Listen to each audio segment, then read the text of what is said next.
This next speaker is a former Florida senator from 2005 to 2010. He's a current Lake County property appraiser and a gun shop owner, and Mr. Kerry Baker.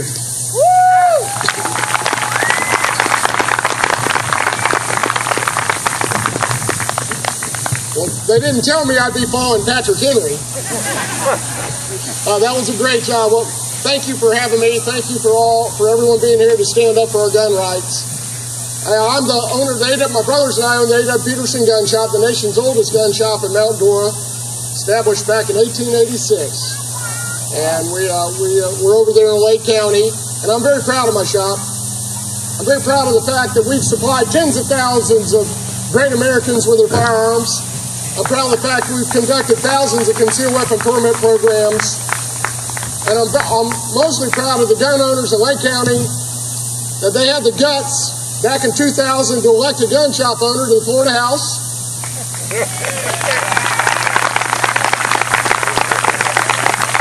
They those gun owners elected me to the Florida Senate, and now they thought a gun shop owner ought to be their next Lake County property appraiser. So God bless them in Lake County, that's for sure. But let me tell you, one of the most important things the gun owners have done across the state, and you folks in particular, is for the past 12 years or so in the Florida legislature, you've given the legislature the courage to do the right thing by the Second Amendment, the courage to pass pro-gun legislation that protects your right to defend yourself and your family, to protect your right to carry a gun, protect your right to stand your ground. That's been your contribution. But I tell you what, the strength that it took to do that, we're going to need all that and more to fight what's coming our way right now. To me, this is the greatest threat to the Second Amendment I've seen in my lifetime. Yeah. And it's going to take more than we've ever done before. You know, we all heard President Obama tell the Russians he'd have a lot more flexibility after the election. Well, I just thought he merely was going to disarm us from nuclear weapons that have kept this country free for the last, or kept us safe for the last 60 years. But it turns out this flexibility means denying Americans the right to keep and bear arms and to protect this nation for the last 230 years. So here we are today, arming ourselves with the facts that we need to fight this, encouraging ourselves. But there is one certain fact about President Obama and the gun grabbers, and that fact is they want to take all the guns. They may talk how they support the Second Amendment. They may talk about how they want to protect hunting and hunting guns. But the fact is, you remember President Obama said that the U.S. Constitution was a flawed document. Maybe he was talking about the Second Amendment. And they have lied to us about their belief in hunting. It's all a charade. They ignore the fact that we know the truth. And the truth is, they talk about the Second Amendment, but they work every day to undermine it. They talk about supporting guns, but every big city... People want to hear you. You should yell if you can't hear me. There you go. Thank you. They talk about the Second Amendment, but they work every day to undermine it. They talk about protecting our hunting guns, but in the big cities where the big liberals are elected, they work day and night to remove all guns from those cities. So we know the real agenda. The real agenda is to take all the guns. You know, I believe, and they ignore what I think is the real reason for these mass shootings. If you look at the mental illness and the widespread prescription of these psychotropic drugs, not only among adults, but among our children.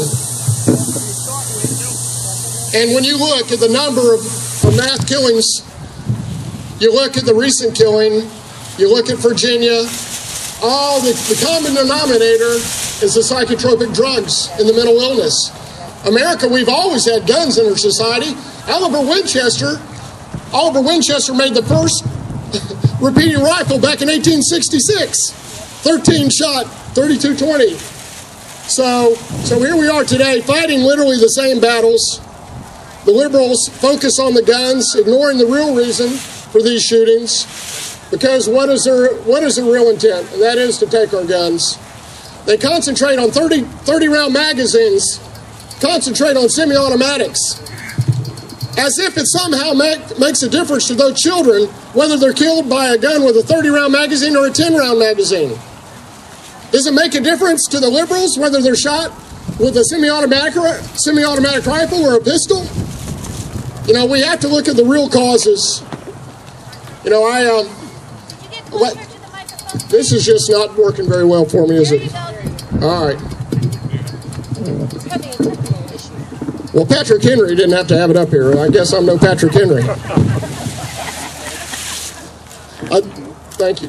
Thank you.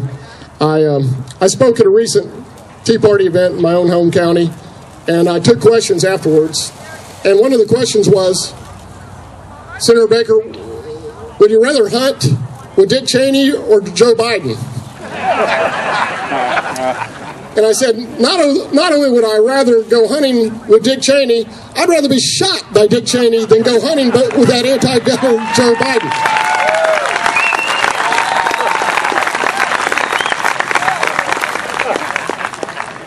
So here we are, you know, deciding, you know, what we can do, how can we fight that. But we first need to understand, not only are we defending the Second Amendment, a constitutional right, we're defending basic rights. I feel that each and every one of us have a moral duty.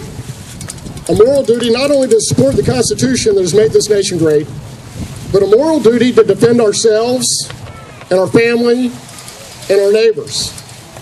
And there was a moral man once, the most moral man that Patrick Henry mentioned before, the greatest man that ever walked the earth, Jesus Christ. And he told his disciples to sell their coats and buy a sword. We remember it was Peter that drew his sword and cut off the ear of the servant of the high priest that came to lead Jesus to his crucifixion. Now we know Jesus was a peaceful man, and we all believe to turn the other cheek when we're verbally assaulted. We all know to love our neighbors, and we're all good people. But that doesn't mean we let bad guys walk over us. When Jesus Christ himself was pushed to the edge of a cliff by a large crowd of liberal Democrats, I mean townsmen, Jesus didn't let them push him over that cliff. He walked through the crowd to safety. So here we are, standing here today, understanding that we have a moral obligation to defend our Constitution. We have a moral obligation to defend ourselves and our family, and it's time to stand up for that right. So let's call our congressman, let's call our U.S. senator, call your state rep. Matter of fact, call every elected official you can. Every property appraiser in the state ought to be here standing beside me, defending our Second Amendment.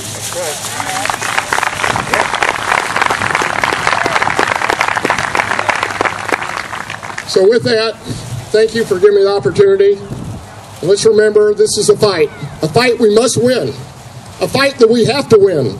100 years from now, our children, our grandchildren, our great-grandchildren need to enjoy the same rights that we're enjoying today. Amen. And that will not happen unless we fight. That will not happen unless we defend those rights. It will not happen unless we stand our ground. Thank you. Yeah. Go. Go. Go. Awesome motivational speech from Kerry Baker. Thank you very much, sir. This next man has a couple minutes. He wants to say a couple things to you. He's a political activist. His name is Michael Angelo Gordon.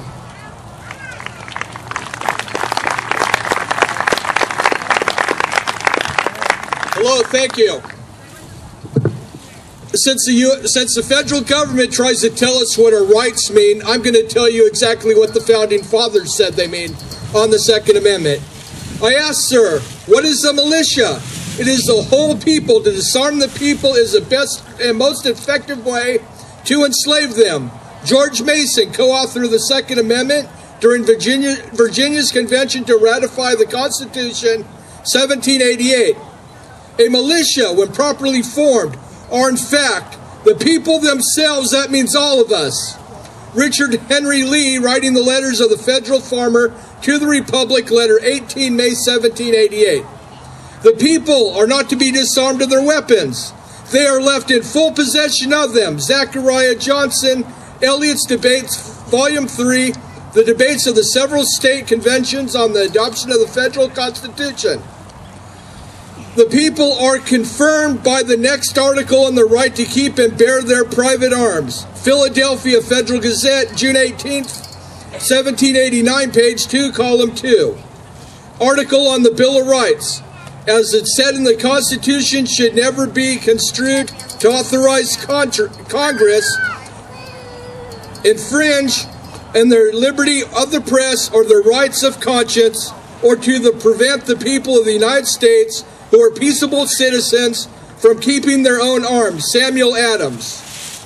Quoted in the Philadelphia Independent Gazette, August 20th, 1789, propositions submitted to the convention of this state, the great object is that every man be armed and everyone who is able may have a gun.